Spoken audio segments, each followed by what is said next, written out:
डगमग डोले नैया मेरे, डगमग डोल मुझको ओट है सतगुरु तेरे, मुझको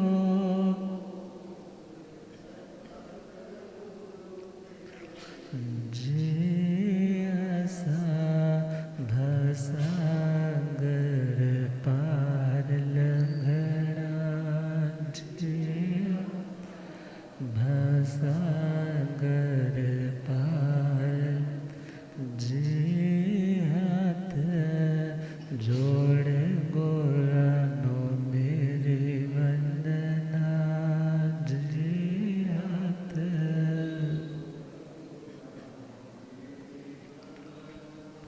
अनंत अनंत शांति के निकेतन शासनपति श्रीरमण भगवान महावीर स्वामी के पावन चरणारविंदों में हार्दिक भावना वंदन नमन। मेरे अंधेरे जीवन को रोशनी प्रदान करने वाले परम उपकारी आगम ज्ञान के भंडार आगम ज्ञाता आगम पुरुष जिन शास्त्र रतन हिमाचल के श्री उपाध्याय भगवंत श्रद्धे गुरुदेव श्री जितेंद्र मुनि जी महाराज साहब के पावन चरण कमलों में हार्दिक भावना वंदन नमन। पाठ पर विराजमान तपस्वी रतन श्री प्रभा मुनि जी महाराज साहब के चरणों में वंदन। धर्म सभा में उपस्थित धर्मानुरागियों, सुशीलवती माताओं एवं बहनों, असीम पुण्योदय से भाग्योदय से आप सबको संतों का समागम और वीतरागवाणी श्रवण करने का शुभ अवसर प्राप्त हो रहा है। श्रवण कर रहे हैं जिंदगी में जिन्होंने कभी कोई ग्रंथि नहीं रखी, कोई गांठ नहीं रखी, ऐसे निर्ग्रंथ परमात्मा भगवान महावीर स्वामी का मंगलमय स्तवन वीर स्तुति। और प्रश्न आ जाता है कि क्या इस स्तवन से हमें कुछ लाभ होगा? तो याद रखना, आप जिसकी भी स्तुति करते हैं, जिंदगी में आप जिस किसी को भी अप्रिशिएट करते हैं, आप उस व्यक्तित्व को अपने भीतर उजागर करने का पहला कदम उठा लेते हो। तो जो अपने भीतर महावीर को, प्रभु वीर को जीवंत करना चाहता है, जागृत करना चाहता है, उसे इन गुणों का भक्ति भावपूर्वक चिंतन भी करना है और यह भी सोचना है ये निश्चय से गुण मुझ आत्मा के ही है, मुझ आत्मा से भिन्न ये गुण नहीं है। तो पांचवी गाथा जिसे आज हम कंप्लीट कर देंगे। शेषवदन से अभिभूय नाणे, शेषवदन से अभिभूय निराम गंधे धियमं धियपा, निराम गंधे धियमं अणुत्तरे सव जगस्विजा गंथा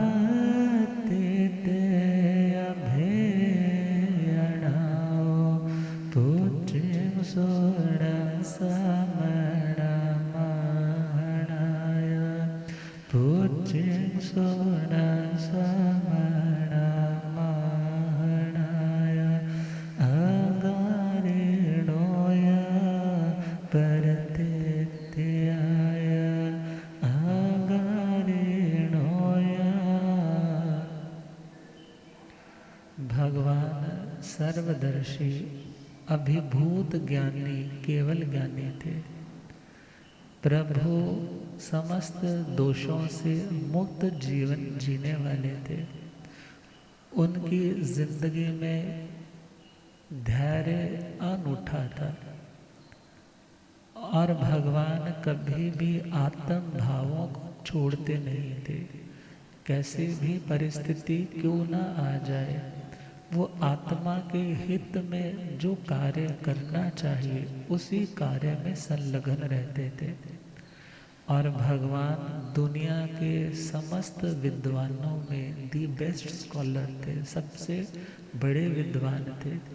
और गंथा अतीते अभय अणाओ, भगवान ने कभी भी कोई गांठ नहीं लगाई, भले वो बाहर द्रव्य की गांठ हो, भले वो भावों की दृष्टि से गांठ हो।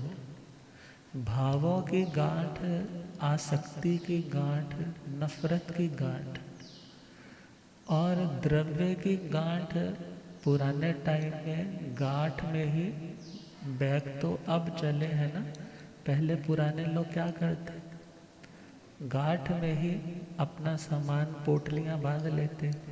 तो भगवान ने कभी किसी सामान की पोटली नहीं बांधी। भगवान सच्चे अर्थों में निर्ग्रंथ थे। उनका ज्ञान ग्रंथों को पढ़ कर के पैदा इस जन्म में नहीं हुआ, मगर हाँ इस जन्म में जो बिना ग्रंथों के उन्हें जानकारी हुई, वो पूर्व जन्मों की साधना, जो श्रुत ज्ञान की आराधना उन्होंने कर रखी थी। तो भगवान ग्रंथियों से अतीत थे। मेडिकल साइंस में चले तो हमारे शरीर के भीतर भी कुछ ग्रंथियां हैं और उन्हें ग्लैंड्स बोला जाता है। अर्थात जैसा जैसा इमोशन, जैसा जैसा भाव, जैसे जैसे सिचुएशन, उसके अकॉर्डिंगली हमारे ग्लैंड से केमिकल सिक्रेशन होता है। उन्हें अंतःस्रावी ग्रंथियां बोला जाता है, भीतर की ग्रंथियां। तो जब कभी हैप्पी हार्मोन्स रिलीज होते हैं तो व्यक्ति को बड़ी खुशी महसूस होती है, और जब कभी उदासी भरे हार्मोन्स रिलीज है तो बड़ा उदास होता है। मगर भगवान के शरीर में यदि कोई केमिकल सिक्रेशन ऐसा होता भी हो तो भगवान उन भावों के फ्लो में बहने वाले नहीं, आत्म भावों में रहने वाले थे। अर्थात उन ग्रंथियों से निकलने वाला जो रस है वो भगवान को कभी भी प्रभावित नहीं कर पाया। तो भगवान ग्रंथियों से अतीत थे। और यदि हम भगवान के मोक्ष अवस्था को ले, भगवान की यदि हम मोक्ष अवस्था को ले, जब शरीर ही नहीं रहा तो शरीर की कोई ग्रंथि भी वहाँ पर नहीं रही, और भगवान सच्चे अर्थों में निर्ग्रंथत्व की साधना कर रहे थे। और अगला पॉइंट है अभय। भगवान भय से रहित, भय, डर, खौफ, चिंता, तनाव, एग्जाइटी, फ्रस्ट्रेशन, इन समस्त दुर्भावों से मुक्त थे। डरता कौन है? जो डराता है। डरता कौन है? जो डराता है। जो किसी को डराता नहीं, उसको डरने की भी आवश्यकता।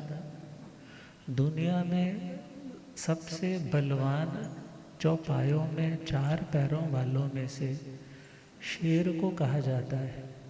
मगर सपोज शेर विश्राम कर रहा है, एक छोटा सा चूहा भी उसकी पूंछ पर गुजर जाए ना तो एकदम वो डर के मारे उठ के बैठ जाता है कि कौन आया है। अर्थात जो व्यक्ति दुनिया के लिहाजे से जितना मजबूत लगता है वो उतना अंदर से कमज़ोर होता है।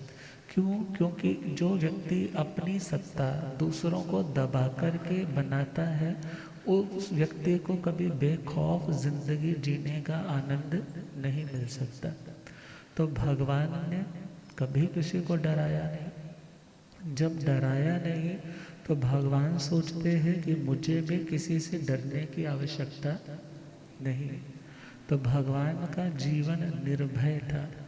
और वो निर्भयता कैसे आती है? निर्भयता कैसे आती है? जो व्यक्ति यह जान जाता है कि मेरी जिंदगी से यदि कुछ जाता है जिसे मैं बहुत चाहता हूँ, तो वो सच में मेरा नहीं है। और मैं डर तो इसी बात से रहा हूँ ना कि मेरा मन चाहा, मैंने जिसको संजो करके रखा, वो वस्तु मेरे से दूर चली गई। मगर भगवान ने कभी किसी वस्तु को अपना माना ही नहीं।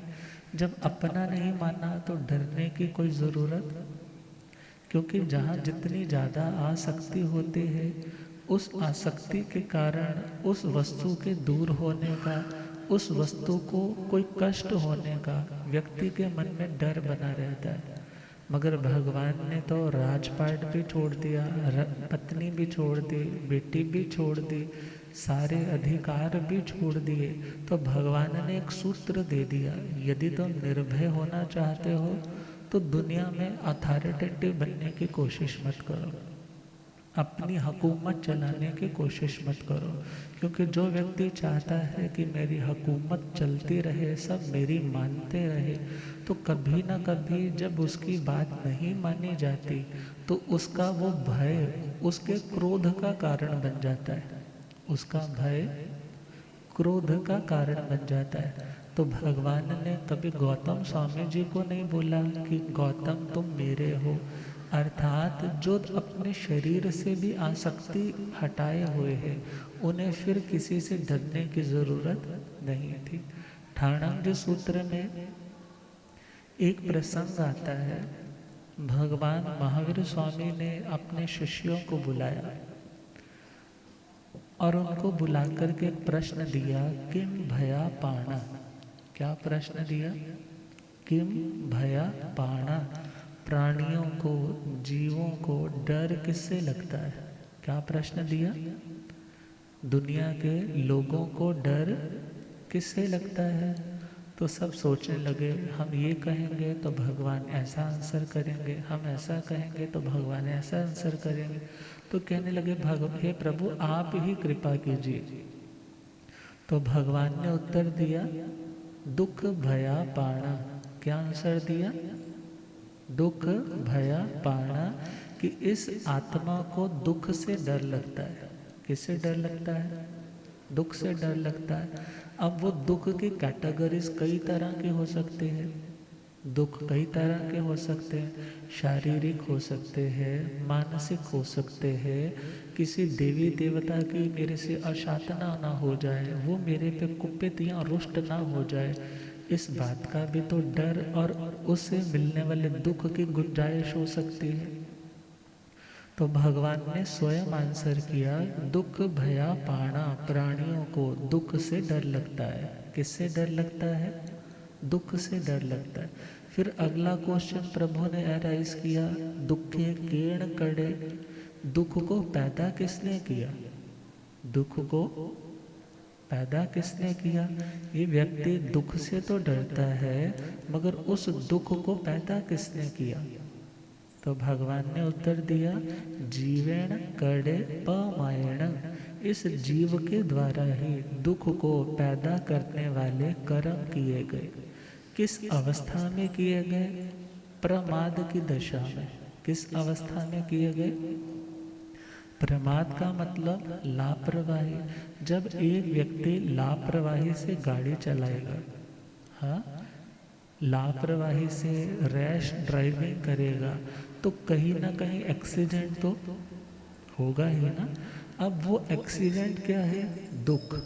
एक्सीडेंट क्या है?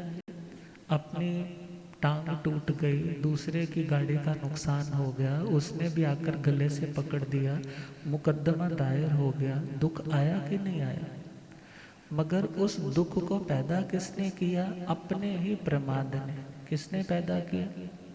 अपने ही प्रमाद ने, अपनी ही गफलत ने, अपनी ही लापरवाही, केयरलेसनेस ने। तो भगवान ने कहा दुनिया के लोग दुख से तो डरते हैं, मगर दुख से मुक्त होने का जो सही उपाय है उसको फॉलो नहीं करते। जब पता है कि ये करेंगे तो दुख आएगा, मगर फिर भी वही कुछ किया जा रहा है, तो आत्मा का दुख दूर कैसे हो पाएगा। और यदि हम ठाणंग सूत्र के 7वें ठाणे में चले तो वहाँ पर 7 तरह के दुख का वर्णन आता है। कितने तरह के? कि 7 ऐसी बातें हैं जिनके कारण इस आत्मा को डर लगता है, खौफ लगता है, नींद नहीं पड़ती, घबराया रहता है। अब उसके कारण पहला कारण है इह लोक भय। कौन सा भय? इह लोक भय। इह लोक भय का मतलब है जब व्यक्ति अपने सजातीय से डरता है। किससे डरता है? सजाति। सजाति का मतलब जैसे इंसान है तो इंसान को इंसान से खतरा, इंसान को इंसान से डर लगता है, तो उस अवस्था का नाम क्या है? इह लोक भय। दूसरे टाइप का है परलोक भय। परलोक का मतलब यदि मैं इंसान हूँ तो इंसान को देवी देवताओं से डर। किससे डर? देवी देवताओं से डर। और यदि इंसान हो तो त्रयंचों से, पशुओं से डर कि कहीं सांप ना काट जाए, कहीं डेंगू ना हो जाए। हाँ, कितनी तरह के ये डर है।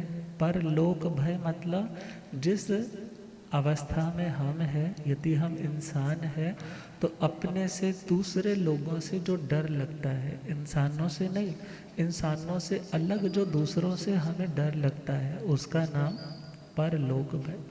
अब यह लोक भय का ये भी अर्थ आ जाता है, इस लोक का भय कि मेरी ज़िंदगी में पता नहीं क्या बनेगा आगे।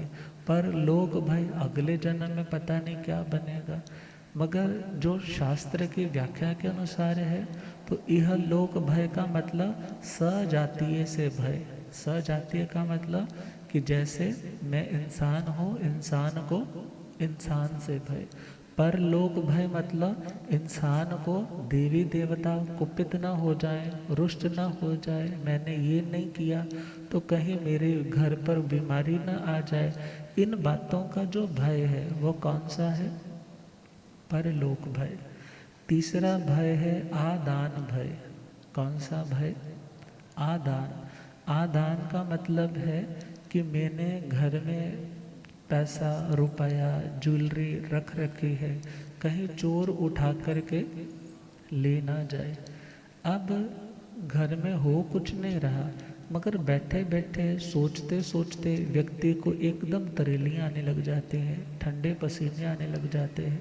कोई पूछता है क्या हो गया, वो कहता है बस फिक्र लगी रहती है। क्या लगी रहती है? वो फिक्र क्या है? भय। और वो भय कौन सा है? आदान भय। अगला डर है अकस्मात भय।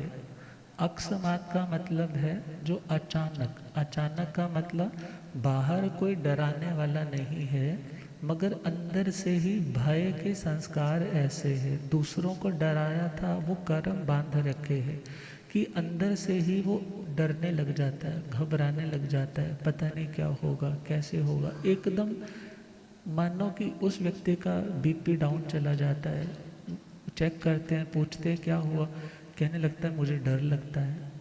पूछते हैं भाई किस बात का डर लगता है? पता नहीं जी, कोई दिक्कत तो कोई नहीं है, मगर अंदर से जी घबराता रहता है। ये कौन सा डर है? अकस्मात भय। फिर अगला डर है आजीविका का डर। किसका डर? आजीविका। आज तो काम धंधा अच्छा चल रहा है, अरे पड़ोस वाले का घर वाला ही कमाने वाला था, उसका तो अभी पैरालिसिस होने के कारण सारा काम बंद हो गया, और उनके तो आगे बच्चा भी कोई नहीं है जो काम कर सके। अब सारा काम रुक गया, वो बीमार पड़ा है, कहीं मेरे साथ भी ऐसा ना हो। यदि मेरे को कुछ हो गया तो कमाएगा कौन, घर का खर्चा कैसे चलेगा, या आज फैक्ट्री तो अच्छी चल रही है, कल को कैसी चलेगी पता नहीं। अब ये सोच क्या है, कई बार व्यक्ति को बिस्तर पर तो लेटा है मगर उसे नींद नहीं आती। क्यों नहीं नींद आती? उस बारे में सोच रहा है जो अभी प्रेजेंट में नहीं है।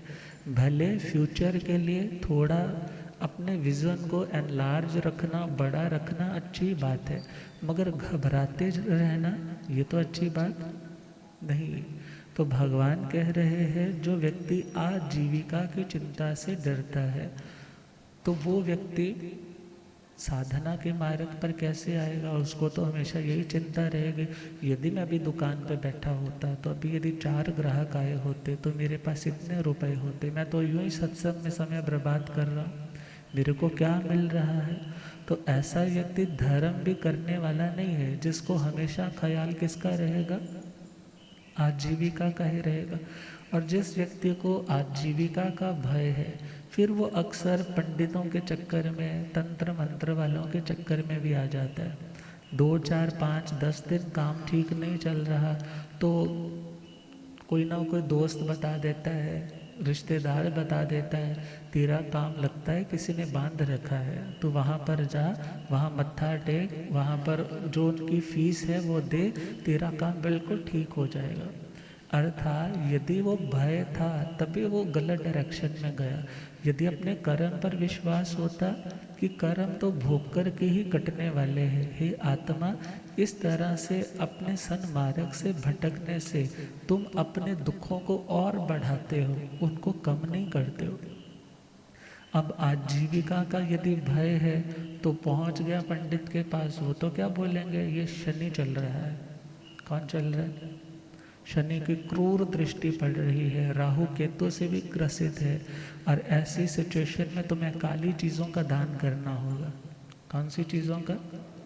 कहते हैं एक बार एक व्यक्ति ऐसे ही पहुंच गया पंडित के पास, उसने देखा कि काम तो इसका बहुत बड़ा है मगर आज के टाइम चल नहीं रहा। तो उस व्यक्ति ने कहा मेरा काम नहीं चल रहा। बोले जी शनि की दशा, महादशा चल रही, क्या करना होगा? कहने लगे काली चीज़ का दान करना होगा। क्या दान करूं? बोले जी काले रंग का हाथी दान कर दो। क्या कर दो? कहने लगा जी वो तो मैं कर नहीं सकता। कहने लगा अच्छा हाथी नहीं तो काले रंग की भैंस दान कर दो। क्या दान कर दो?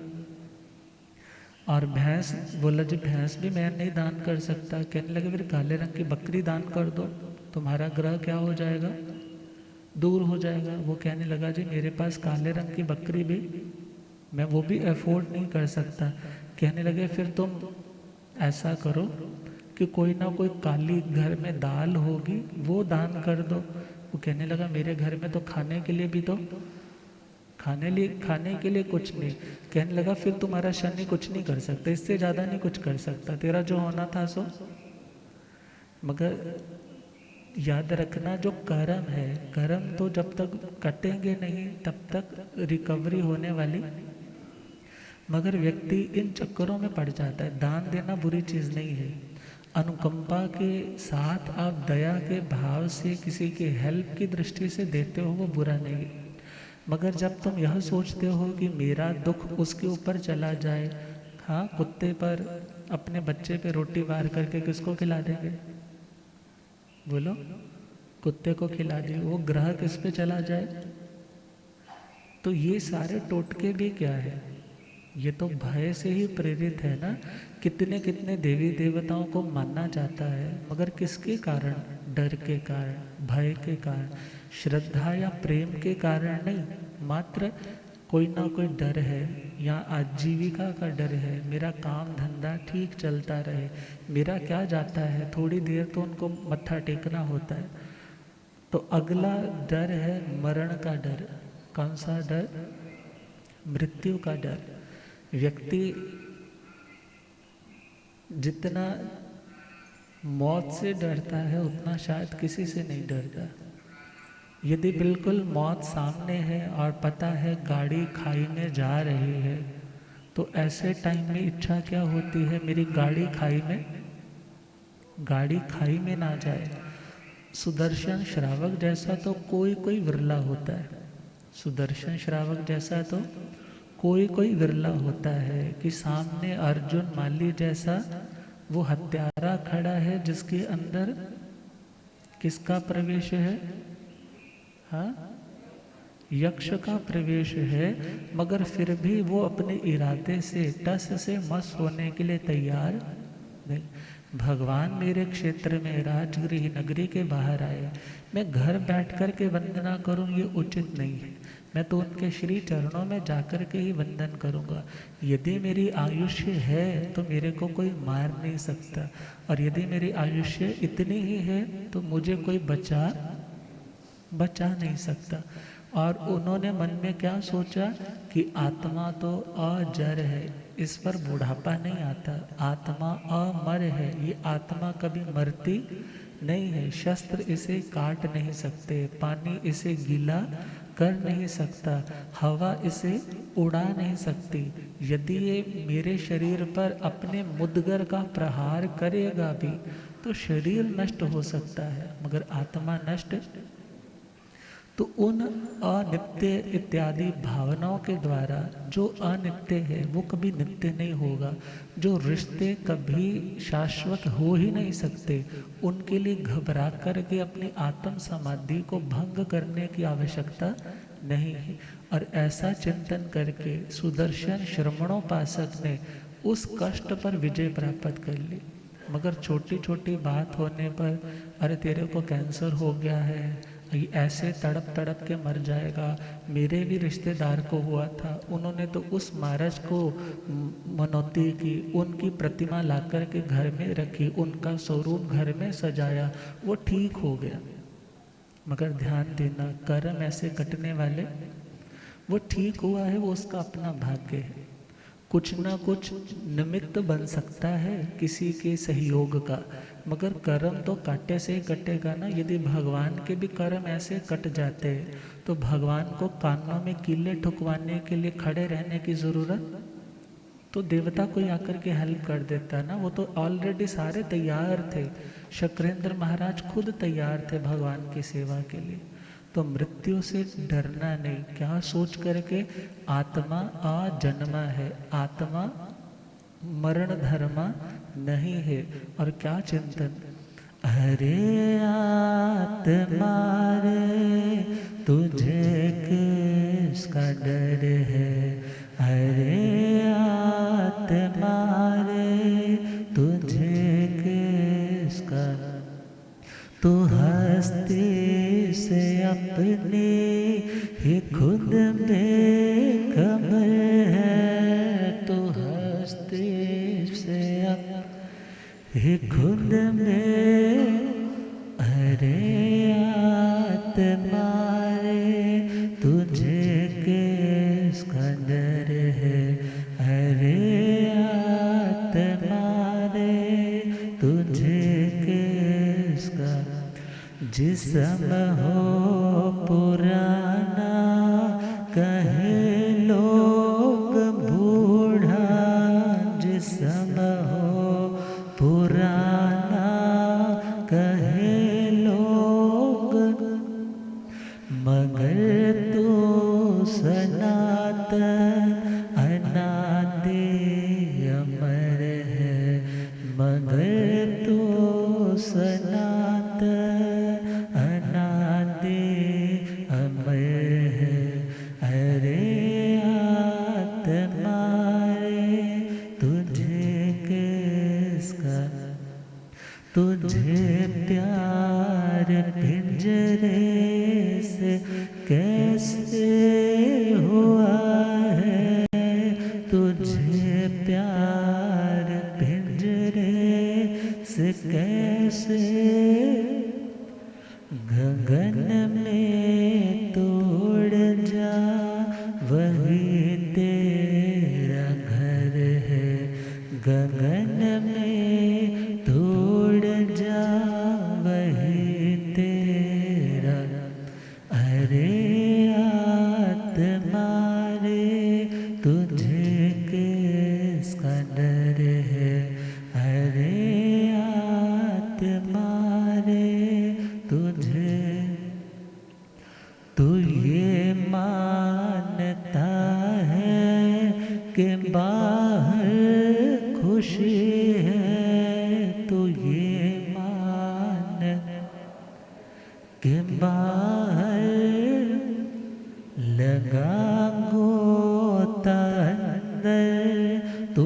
शांति का घर है, लगा गोता अंदर तू शांति का।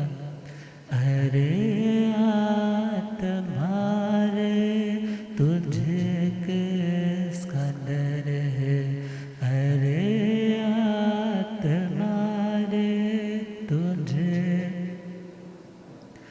है ज्ञान अनंता जो तुझ में समाया है, ज्ञान अनंता जो तुझ में है, छाया अंधेरा तू भूला डगर है छाया अंधेरा तू भूला। अरे आत्मा रे तुझे किसका डर है, अरे आत्मा रे तुझे। तो हस्ती से अपने ही खुद में खबर है, तो हस्ती से ही खुद में। अरे आत्मा रे तुझे किसका डर है, अरे आत्मा रे तुझे किसका। तो भगवान कभी मृत्यु से डरते, भले मृत्यु तुल्य कष्ट भी आए, कानों में कीले ठोके गए, बहुत भयंकर वेदना थी। इवन कहते हैं कि जब कानों से वो खरक वैद्य ने कानों से कीले निकाले हैं, खून की धाराएं निकलने लग पड़ी और वो सारा उद्यान भगवान की चीत्कार चीख से गूंज उठा। वेदना बहुत है मगर घबराए नहीं है, ये एक शारीरिक रिएक्शन है कि वेदना अथाह है, मगर भगवान की समता अटूट रही।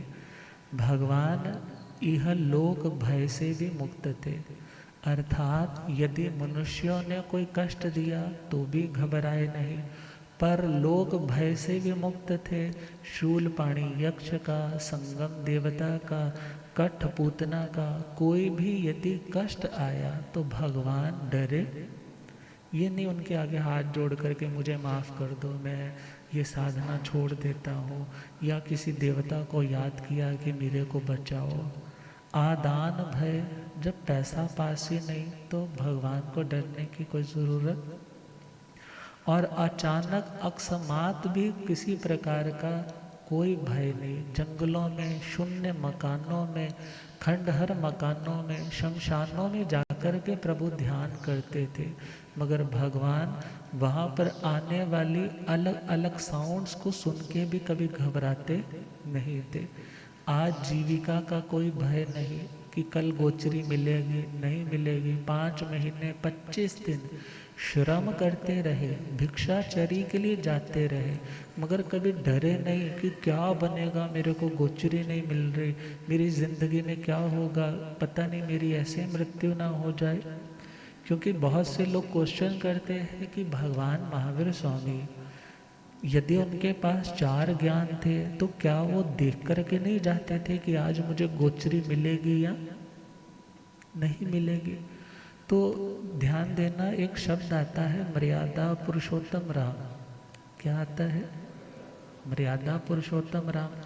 अब मर्यादा पुरुषोत्तम का मतलब भले उन्हें सनातन पद्धति के अकॉर्डिंग देखे तो विष्णु जी का अवतार माना जाता है और उनके पास सारी लब्धियां थी, हर तरह की साधना थी, वो कर सकते थे प्रयोग, मगर उन्होंने एक आम इंसान की तरह अपनी मर्यादा में रहते हुए जीवन, एक आदर्श जीवन जिया। इसलिए उनको क्या बोला जाता है? मर्यादा पुरुषोत्तम राम। और भगवान महावीर स्वामी, इतनी उनके पास साधनाएं थी, इतनी लब्धियां थी, मगर उन्होंने भी अपनी कभी मर्यादा का अतिक्रमण अपनी साधना में कभी उन्होंने प्रमाद का इस तरह से सेवन नहीं किया कि मेरा ये दुख का निवारण ऐसा हो जाए, मैं दुनिया को ये चमत्कार दिखा दूं। नेवर। भगवान अपने कर्म काटने के लिए, बिल्कुल अपनी आत्मा को प्योर करने के लिए लगे हुए थे। और भगवान हो सकता है ये उपयोग ही नहीं लगाते थे, मुझे आज गोचरी मिलेगी या नहीं मिलेगी। एक सामान्य भिक्षु की तरह, साधु की तरह जो अभिग्रह उन्होंने अपने मन में ढारा है, उस अभिग्रह को ध्यान में रखते हुए वो चल पड़ते। नहीं मिला अपने नियम के अकॉर्डिंगली तो वापस आ जाते। और भगवान कभी डरे नहीं कि कहीं ऐसे ही मृत्यु ना हो जाए, ये मेरी जिंदगी का, जीवन यात्रा का अध्याय कहीं ऐसे ही समाप्त ना हो जाए। भगवान ने कभी डर नहीं अपने मन में पैदा किया। श्रम करते रहे, मेहनत करते रहे, अपनी चर्या पालते रहे। क्यों? क्या सोच करके कि मेरी साधना से कर्म कटेंगे और मेरे अंतराय घटेंगे। जब अंतराय हल्का पड़ेगा, मुझे वस्तु का संयोग हो जाएगा। और मरण भय, भगवान कभी मृत्यु से भी डरे नहीं। और अगला 7वां भय है अश्लोक भय। अश्लोक का मतलब है अपयश का भय। किसका भय? अपयश। दुनिया में अक्सर आज का साधु ले, आज का श्रावक ले, वो व्यवहारिक धरातल पे बहुत चीज़ों का ध्यान रखता है कि ऐसा करना, ऐसे नहीं करना, इस तरीके से किसी चीज़ को उठाना रखना। वो देखेगा तो क्या कहेगा, उसकी दृष्टि में आया तो मेरे बारे में क्या सोचेगा। इन बातों का ध्यान रखते हुए जो क्रियाएं की जाती हैं उसका नाम है व्यवहारिक संयम। कौन सा संयम? मगर जो अंदर से, भले वो शून्य मकान में है, भले पब्लिक में है, भले विश्राम अवस्था में है, भले विहार अवस्था में है, जहाँ उसे हर कंडीशन में आत्मा का हित ध्यान में रहता है, वो आत्मा देखा जाए भाव संयम में है। किसमें है? भाव संयम में। मगर दुनिया में अक्सर व्यक्ति इस बात के खौफ से भी बहुत अच्छे लेवल पर चलता है कि मेरी अपकीर्ति ना हो, मेरा नाम खराब ना हो, मेरे खानदान का नाम खराब ना हो, मेरे परिवार का नाम, उस पर कोई धब्बा ना लग जाए मेरे कारण से। और उस बात का जो डर है उसका नाम वैसे देखा जाए अश्लोक भय है।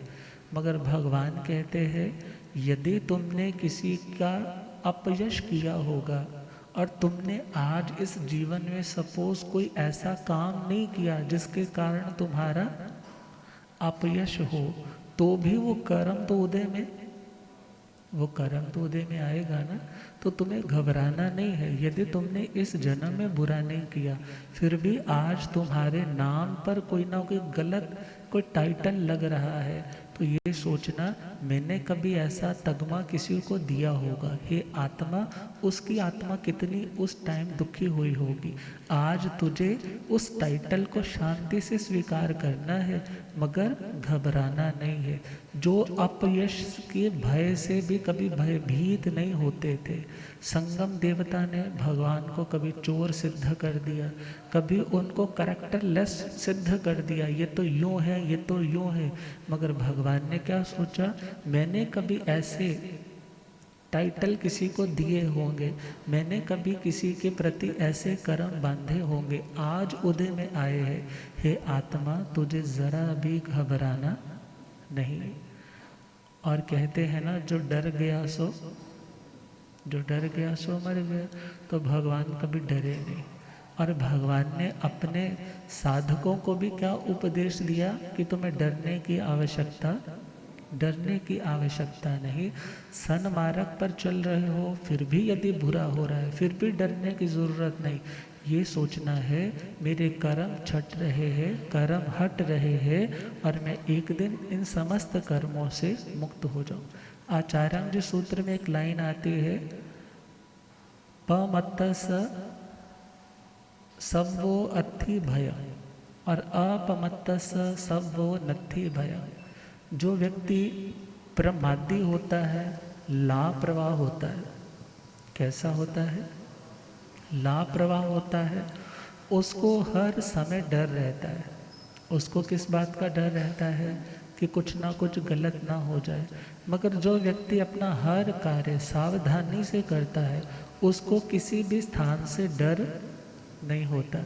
तो यहाँ पर एक लेसन क्या मिला? यदि हम अपना हर कार्य सावधानी से करेंगे, अप्रमत्तता से करेंगे, तो हमें भी डरने की ज़रूरत। तो भगवान का जीवन देखा जाए तो सावधानी के साथ बढ़ने वाला जीवन था। क्योंकि गाड़ियों के पीछे बहुत बार आप लोगों ने देखा होगा लिखा हुआ कि धीरे चलो तो बार बार मिलेंगे। हमने तो पढ़ा था एक बार, धीरे धीरे चलो तो बार बार मिलेंगे, रफ्तार से चलोगे तो हरिद्वार मिलेंगे। हाँ, समझ आ रही ना बात? तो कितनी बार सड़कों पे भी लिखा होता है कि गाड़ी आराम से चलाइए, घर में आपका कोई इंतज़ार कर रहा है। अब ये चीज़ें क्या है? जस्ट एक अलार्म है, एक चेतावनी है, एक सावधान होने के लिए आपको एक सुजेशन है। तो भगवान ने भी अपनी साधना के मार्ग में सावधानी रखी और अपने संतों को भी, गौतम सरीखे संतों को भी बार बार एक ही लाइन क्या बोली? सम्यम गोयम माँ पमाए। हे गौतम, समय मात्र का भी प्रमाद मतलब लापरवाही मत करो। जो काम आज करने वाला उसको टालने की कोशिश मत करो। अब अगला पॉइंट है अनाऊ। भगवान कैसे थे? अनायु थे। कैसे थे? अनायु। आयु नहीं होना उसका नाम है अनायु। हम ऐसा समझ सकते हैं जो टाइम से बियॉन्ड चले जाते हैं। किससे बियॉन्ड? टाइम से बियॉन्ड चले जाते हैं। उनके ऊपर फिर समय का कोई प्रभाव नहीं पड़ता। आयु का मतलब एक शरीर के साथ एक अवधि तक रहना, और उस अवधि तक जो रखे उसका नाम है आयुष्यकरण। और भगवान ने शरीरों की यात्रा से मुक्ति प्राप्त कर ली। कैसे मुक्ति प्राप्त कर ली? कि जो अंतिम इस जन्म में भगवान महावीर स्वामी के जन्म में आयुष्य भोग रहे हैं, 72 साल की उनकी परम आयुष्य थी। कितने साल की? 72 ईयर्स। मगर भगवान ने नई आयु नहीं बांधी। नई आयु, अब आपने सपोज अपना काम, अपनी फैक्ट्री चलानी है, आपको घाटा पड़ गया तो आपने 10 करोड़ का सपोज लोन ले लिया। अब 10 करोड़ का लोन लिया है तो आप जितना भी कमाते हैं तो आपका ध्यान क्या रहता है? मुझे उसका पैसा वापस करना है। मगर यदि व्यक्ति 8 करोड़ तो चुका दे, फिर 5 करोड़ ले ले, तो उस व्यक्ति को बार बार उसके काम के लिए मेहनत भी करनी होगी और पैसा उसे वापस भी करते रहे। मगर जिस व्यक्ति ने नया लेना बंद कर दिया, पुराना जो कर्जा था वो सारे का सारा चुकता कर दिया, फिर उसको मेहनत करने की ज़रूरत नहीं। इसी प्रकार आयु का मतलब शरीर में आना। शरीर में क्यों आए? क्योंकि हमने कोई ना कोई आयु बांधी। मगर आयु भी क्यों बांधी? कोई ना कोई कर्जा होगा, कोई ना कोई कर्म अभिशेष होगा। मगर भगवान ने अपने सभी कर्मों का क्षय कर दिया। सभी कर्मों का क्षय कर दिया तो आयु कर्म, 8 कर्मों में कर्म आता है आयुष्य कर्म। और 4 तरह की आयुष्य होती है। कितनी तरह की? नरक की आयु, त्रियंच की आयु, मनुष्य की आयु, देवता की आयु। नरक में जाने के लिए 4 कारण है। महाआरंभ, बहुत ज़्यादा हिंसा प्रधान व्यापार करना। दूसरा है महापरिग्रह, बहुत ज़्यादा आसक्ति का होना, ये मेरा, मम्मण सेठ की तरह। कुणिमाहार, कुणिम आहार का मतलब है जिससे प्राण निकल चुके हैं, ऐसी जो डेड बॉडी है, अंडे इत्यादि का आहार करना, ये कुणिम आहार। और चौथा है पंच इंद्रियवत, 5 इंद्रिय वाले प्राणियों को घात पहुंचाना, उन्हें नष्ट करना। मगर भगवान ने अपने संपूर्ण जीवन में ऐसा कोई भी काम नहीं किया जिससे नरक की आयु बंध सके। और भगवान ने माया, निकृति, अलीक वचन, खोटा तोल माप इत्यादि ऐसा भी कोई कर्म नहीं किया जिससे उनको पशुओं के संसार में जन्मना पड़े। और मनुष्य गति वाले भी उन्होंने कोई कर्म नहीं की। और देव गति वाले भी सराग संयम, संयम संयम, काम निर्जरा, बाल तप ऐसा उन्होंने कुछ नहीं किया, बल्कि उन्होंने तो वीतराग संयम पाला। कौन सा संयम? वीतराग संयम पाला। मोक्ष जाने के 4 उपायों की साधना की, सम्यक ज्ञान, सम्यक दर्शन, सम्यक चारित्र और सम्यक तप। और इस प्रकार भगवान महावीर स्वामी चारों तरह की आयुष्य को काट करके कहाँ पहुँचे? मोक्ष में, जहाँ पर आयु नहीं, जहाँ पर कोई बंधन नहीं, जहाँ पर काया नहीं, माया नहीं, रोग नहीं, शोक नहीं, आदि नहीं, व्याधि नहीं, हमेशा आत्मा आत्म भावों में रमण करती है। ऐसी आत्मा की अवस्था जिसमें आत्मा अमरता का भान, अमरता का स्वभाव से आस्वादन करता है, तो भगवान ने अपनी अनायुष अवस्था को प्राप्त किया।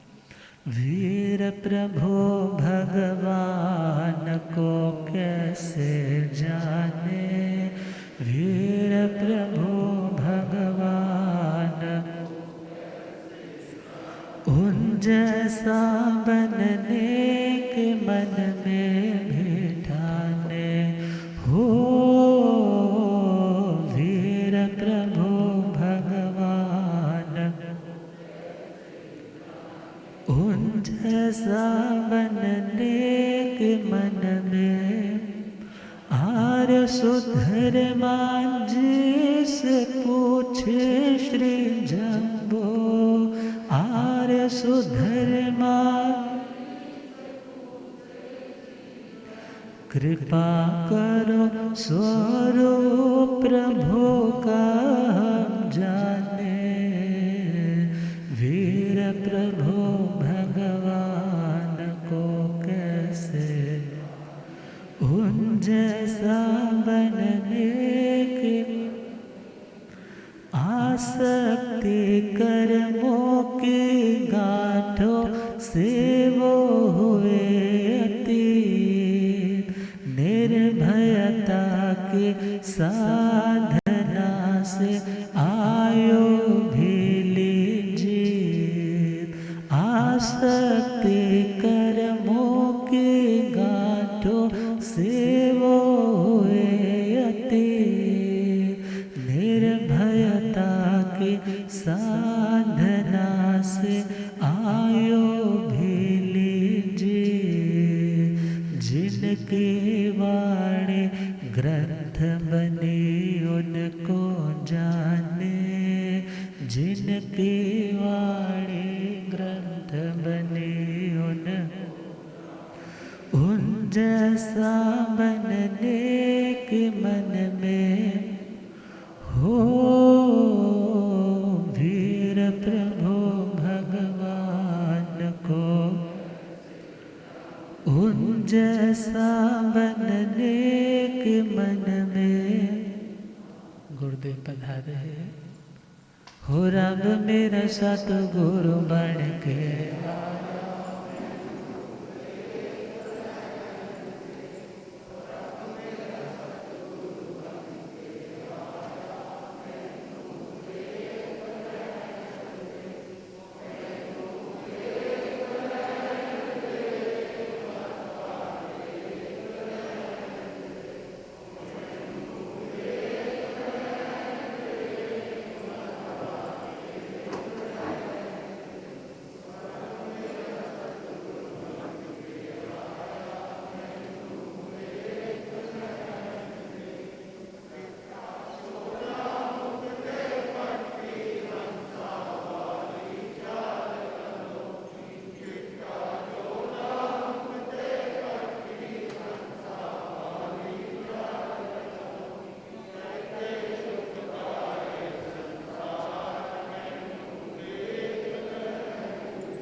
मेरा सतगुरु बन के आया मैनू।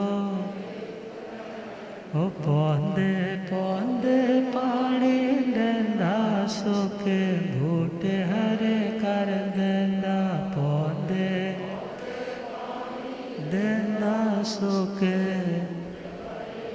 ओ केड़ा माली बन के आया मैनू। ओ केड़ा माली बन के आया मैनू। ओ रब मेरे सतगुरु बन के आया मैनू। ओ मैनू वेख लैण दे के मत्था टेक लैण दे। ओ मैनू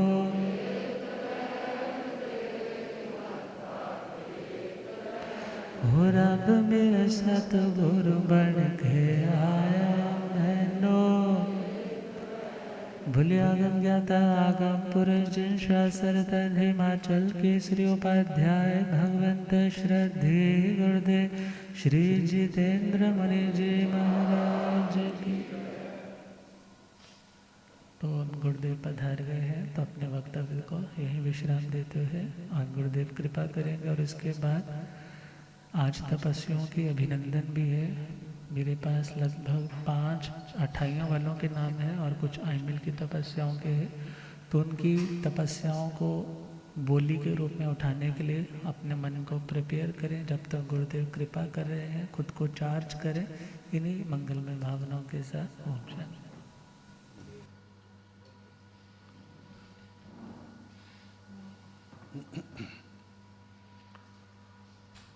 जीर्ण वैण अनुरता जीर्ण वयण जे करन्ति भावेण अमला असंकिलिठा ते हुन्ति परित संसारी।